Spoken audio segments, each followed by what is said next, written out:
Magandang araw sa inyong lahat at welcome sa aking channel.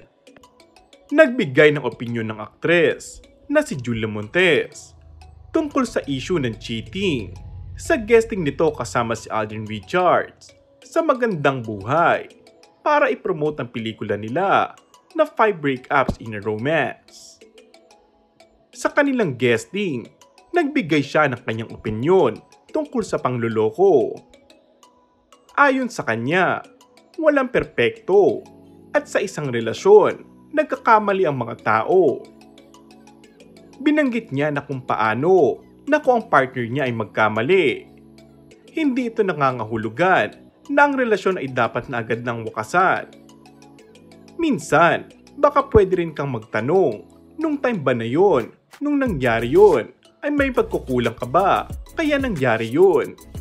Pero kung wala, doon ka na magtanong sa sarili mo na doon naman mag-iiba ang kwento.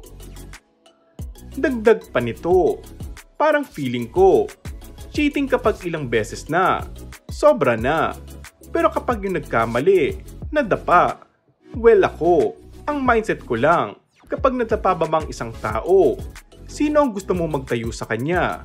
Ibang tao na? Ibang babae na? O ikaw pa rin na partner? Dagdag niya. Humangan naman si Alden sa paliwanag ni Julia. Bagamat magkaiba ang opinyon nila, sumang-ayon naman ang aktor sa sinabi ng aktres.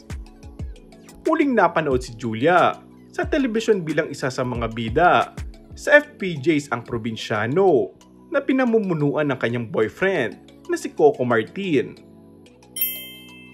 And that's all for our today's video. Kung bago ka lang sa aking channel ay mag-subscribe at pindutin na rin ang notification bell. Maraming salamat!